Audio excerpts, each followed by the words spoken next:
Current, the official student media of CMU po. So, here are the questions that I have collected. Di na po kayo papatumpik-tumpik. Bakit po ikaw ang dapat na maging vice presidente ng bansa? Ako, delikado yung tanong na yun. Mangangampanya ako rito. Eskwelahan nito, hindi pwede eh. But bakit? Ganito na lang. Ang sasabihin ko, ano sa palagay ko, bilang sagot sa tanong na yan, ano sa palagay ko ang dapat gampanan ng isang vice presidente? Kung minsan tinatanong ako, ano ang una mong gagawin kung ikaw nahalal? Ano ang una mong gagawin bilang vice presidente? Ang una kong gagawin, pupuntahan ko ang presidente ko, kahit sino man siya. At sasabihin ko, Mr. President, your Vice President is here, ready to work, ready to help, ready to be your partner. Dahil sa aking pananaw, hindi maaari yung ang advokasya ko ngayon, pag umiikot ako, ang pinag-uusapan ko, pagkakaisa. Dapat mula pa lang sa taas, Vice Presidente, at saka Presidente, dapat talaga ay non-partner yan. Dapat magkaisa yan. Dahil pag walang ginawa kung namumulitika, walang mangyayari. Pero, bilang isang opisyal, hindi naman basta sunod-sunuran lang. Pag meron akong nakitang hindi magandang nangyayari, sasabihin ko, magsasalita ako. Hindi bastusan, hindi palaban, kung hindi upang tumulong, upang pagandahin ang sitwasyon. Dati sinasabi nila, hindi paano mangyayari sa'yo pag ikaw naging vice presidente, hindi mo kapartido yung presidente mo. Sabi ko, bakit naman? Si Miriam, kapartner ko, siya ang aking pangulo. Si Jojo Binay, galing sa Norte. Ako rin, galing sa Norte. Parang natural kaming natural partners. Kung si Duterte naman, matagal ko ng kaibigan ng matalik yan, si Mayor Nico. Kaya palagay ko, kaya namin magtrabaho ng sabay-sabay. Tapos si Marojas, kaibigan ko rin, kababata ko yan, pinsan pa ng aking asawa. Si Grace, kapatid ko, walang problema.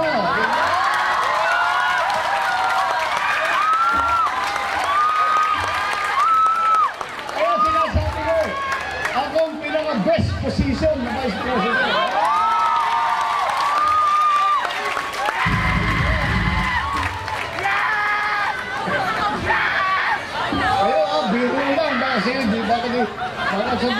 Baka magalit si Senator Grace sa amin, ba't mo kinakalat na magkapatid tayo?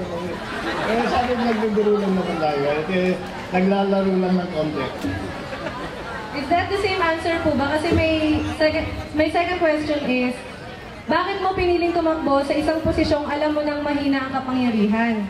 Isa ba itong pamamaraan at proseso upang tumakbo bilang Pangulo sa susunod pang eleksyon? Hindi ako sangayon doon sa kanang pag-iisip na mahina walang posisyon ang Vice Presidente. Meron mga ibang commentators sinasabi, mga vice, wala namang gagawin yan, walang trabaho yan, kundi magantay ng heart attack. Totoo rin dahil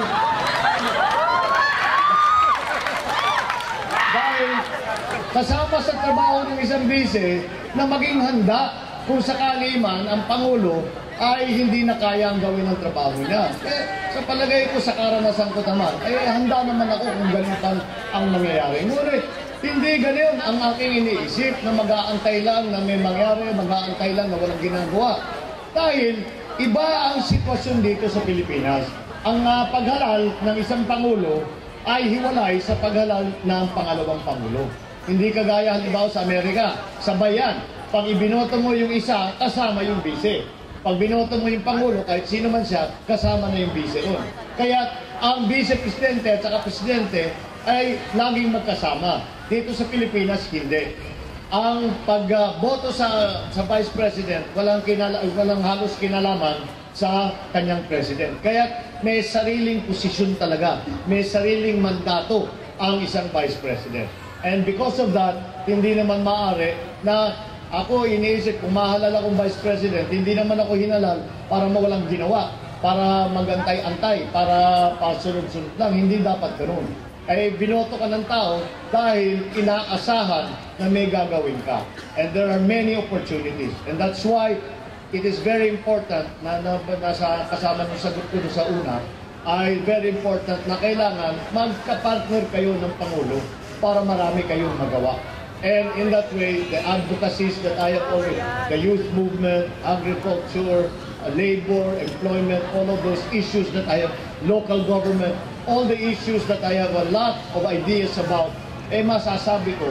At yung iba diyan, gagawin at i-adapt ng gobyerno. So, that is the way I see it. The a vice president should be a good partner to their president.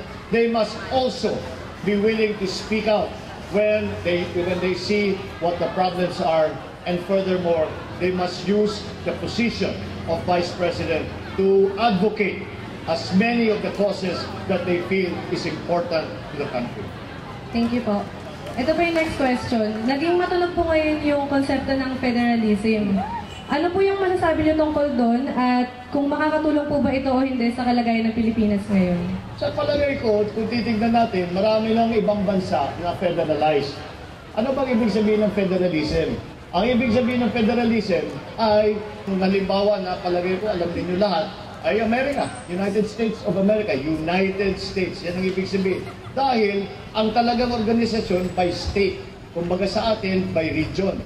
At sa akin palagay, maganda rin ang federalism, dapat natin pag-aralan, baka maging solusyon para sa atin yan. Bakit? Ang federalism ay mas nagbibigay ng power sa local government, sa state. So kadalasan, karamihan ng desisyon, na importanteng desisyon, ay doon ginagawa sa baba, sa state. Maganda yan dahil ay mas malapit. Halimbawa, regional tayo, yung mga mahalal ay sila ay mas nakakaalam sa sitwasyon, sa mga problema, sa mga pangangailangan dun sa kanilang lugar kaysa sa national government. So maganda rin yan dahil magiging ang pamahalaan mas lumalapit sa tao, mas lumalapit sa grassroots. Pangalawa, as a political theory, kayong mga political science dito, ay it is a more stable form of government because there are many power centers. Sa ngayon, kung titignan ninyo, ang power center lang talaga sa Pilipinas ay NCR, dito sa Metro Manila. Pagka may problema sa NCR, problema ang buong Pilipinas. Kapag federalized, hindi na ganun. Kahit magka-problema sa isang lugar, marami namang iba't ibang power center, kahit na magka-problema rito, hindi ibig sabihin magkakaproblema sa ibang lugar. Dahil hindi naman sila umaasa lang doon sa isang central government na kagaya sa ating ngayon.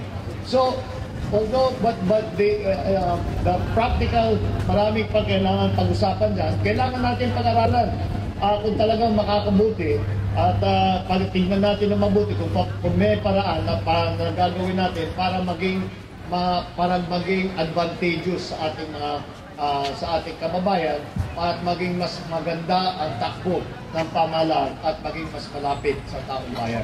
It is something that I feel we need to at very least study. I'm not saying we should adopt it immediately.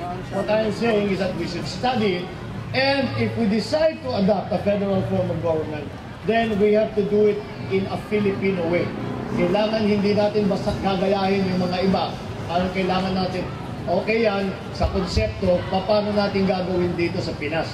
Dahil iba rin ang Pilipino, iba ang ating patakbo, ibang kultura natin, ibang kasaysayan natin. Kailangan ibabagay natin sa experience ng bawat Pilipino. Okay, thank you po. So, from federalism, ano naman po ang plano niyo sa Bangsamoro Basic Law? Ay wala na, hindi na aabot dito sa darating na nag-recess na kami. Babalik kami after the election. Palagay ko mahirap nang patapos yan in time. So unfortunately, minsan meron mga nagsisisi sa akin na ako daw ang humarang. Ipapaliwanag ko nyo sa inyo ang proseso sa Kongreso. The Bangsamoro Basic Law or the Basic Law ng Bangsamoro Autonomous Region it is called a law of local application. Dahil sa isang lugar lang, hindi sa buong Pilipinas yan. Sa isang lugar lang, the local application. Ang rules namin sa Kongreso, kapag ang batas ay local application, kailangan tapusin muna ng House of Representatives bago ipapadala sa Senado. Ang nangyari dito, hindi pa matapos-tapos sa House of Representatives, Kaya kami naman sa Senado, wala kaming iboboto. Dahil wala kaming gagamitin na pagbabasihan na kung ano ang version naman ng Senado. So, that is what happened. It was a procedural, issue. And so, hindi aabot.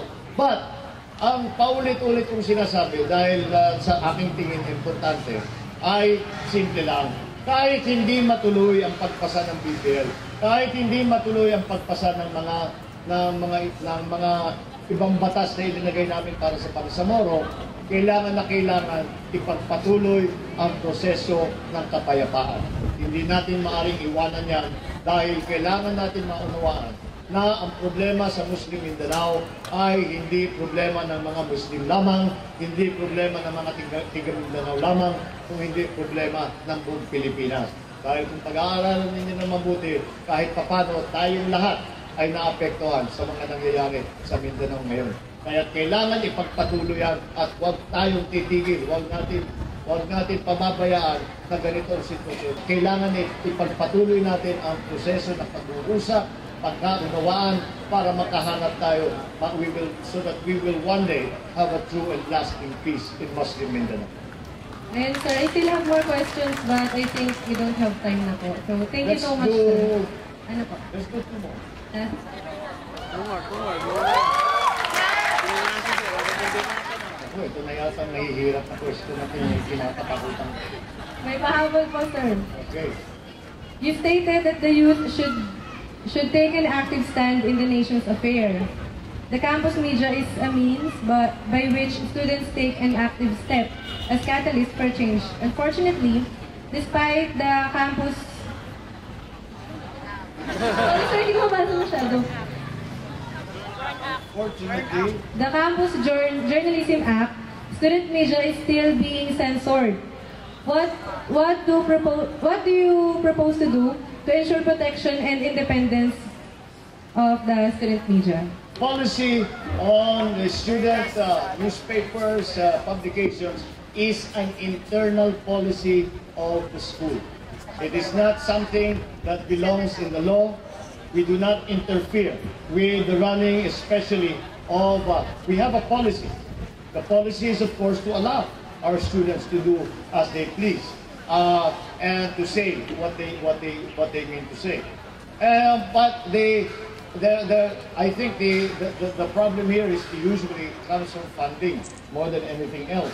And sinasabi na because the funding is not sufficient, they're not able to do the things that they want. Well, again, things like funding are an internal decision made by those who are administering the school. And so we can always ask them, to talk to them and say that perhaps there is something we can do to help to make the situation better, to make it a more inclusive process. Yun lamang, ang aking sinasabi, ay hindi lang naman ang publication ang pwede ninyong gamitin para mapigkas ang inyong mga iniisip. There are many other ways to express yourself.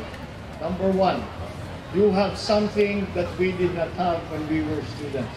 You have the internet, the great equalizer, and use that. Use the technology that you are all so familiar with, that you own. Inyo yan eh. Yung sa amin, parang bago yan, parang magandang laruan nito. Pero yun kasama sa buhay ninyo yan. So, use it. Take advantage of all the traditional and the non-traditional ways for which to express yourself. And I feel that you are very lucky because you have that technology. We did not have that technology. Kaya nung lumabas yung libel na mas mataas ang penalty sa libel sa internet kaysa sa normal, sa application, ay ipinaglinaban ko yan. Sabi ko, huwag mong gagawin yan. Dahil ang internet ang siyang talagang tunay na open, na talaga kahit na kanino. Dahil pagka nag-vlog ako, wala pang 5 minutes, pwede na sumagot eh. Lahat na kung dyaryo, pagka may nakita ka, ayaw mo, susulat ka. Eh, bahala na kung lalabas yung sulat mo. Hindi, kung lumabas man, yung pinag-usapan mo ng dating nasa front page, lalagay ka doon sa likod, maliit, hindi na makikita. Whereas, sa internet, kapag sumulat, pagka gusto nyong sagutin, sagutin ninyo kagad, lalabas kagad. Kaya, having that technology, especially as you are university students, I wish we had that. And since you do have that, you have the internet, you have the social media, you can learn about many things, you can speak out about many things. Take advantage of that technology. Take full advantage of that technology. It is your technology. It's the technology of your generation. Therefore, it is you who should maximize the utility of the internet and social media. Okay, thank you so much po. Ito po, I think last question. Paano mo poprotektahan ang mga indigenous people at ang kapayapaan ng ating bansa laban sa ibang bansa na nagnanais ng kining ito? Indigenous people, yung ibang bansa, hindi naman tayo siguro pinapasok ng ibang bansa tungkol sa indigenous people. Meron tayong batas na tinatawag na IPRA, the IPRA law, Indigenous Peoples, it's a law protecting their rights, Indigenous People Rights Act. At sinasabi, kinikilala yung ancestral lands ng mga indigenous people, kinikilala ang kanilang nakakaiba na kultura, na kasaysayan, na paniniwala. And that law protects the indigenous people. The problem is, in some areas, hindi nasusundan dahil inaapi talaga ang mga IP. And a good example of this was, again, the Bangsamoro Law. Dahil ang nangyari dyan ay hindi nila kinausap ang mga lumad. Ang mga lumad ay basta hindi nakasama dun sa usapan. Kaya isa sa naging hinain naming mga senador at lahat ng mga lumad na dapat bigyan sila ng pagkakataon na maging kasama sa pagpatakbo ng autonomous region. Bukod pa doon, that is why we coined the phrase non-Moro indigenous people para ipaghiwalay ang mga indigenous din kasi yung mga Muslim, pero sabi nila hindi kami Muslim.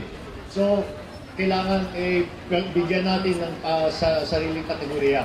The protections, again, this is one of the reasons I ran for Vice President and not stayed a legislator, not stayed as a senator.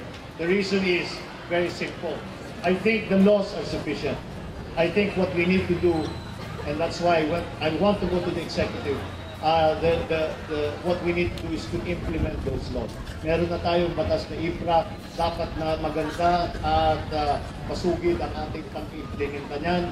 Kailangan panindigan natin ang ating protection natin ang ating mga lumad because they are very vulnerable and they need the protection of law, they need the support of government, and we lack that. We need to do more. We need to do more, and we will. If I am given the chance, I will of course continue to insist that all the protections, the rights, the privileges that are granted to the indigenous peoples by law should be recognized and implemented. Ayan, thank you po. Siguro sir, para last na po, pampagalan po ng ambience. May mga conspiracy theories po kasi na lumalabas. Kayo daw po ba talaga si Bongbong Marcos?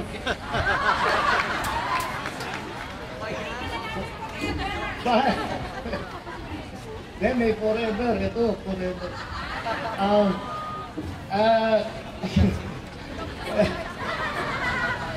Baka hindi nyo kasi alam, merong kwento ng umikot. Matagal na ito. Ilang taon na ito. Ang umikot na kwento ay ganito raw ang nangyari. Nag-aaral ako sa England. Ang sabi nila, may nangyari daw sa England na nung nandun ako bilang estudyante, napaaway daw ako sa isang nightclub. At doon sa nightclub, nasaksak ako, namatay. Ngayon, yung magulang ko, imbis na ilibing ako, at imbis na gawin ng mga ginagawa pagka kayo ng matayan, naganap daw ng kamukha ko, naganap daw ng isang kaedad ko, kamukha ko, tapos yun daw ang hinarap sa publiko na ito yung Bongbong Marcos. Pero ang sinasabi, hindi na yan yung tunay. Paano mo naman? Sabi ko, kaya sinabi ko nung pinag-uusapan natin ko, maganda rin maging kasama sa urban legend. At, Para may konting pampaduda. Pero, kung alam niyo yung nung panahon ng ang ama ko ay Pangulo, dalas-dalas namin nasa television, dalas-dalas namin nasa dyaryo. Alagay ko, kung titignan ninyo yung mga video noon, yung mga picture noon, hindi pa naman siguro nagbabago itong pagbubuka kong ito. Alagay ko, makikita naman ninyo maliwanag na maliwanag. Ito ang tunay na Bongbong Marcos.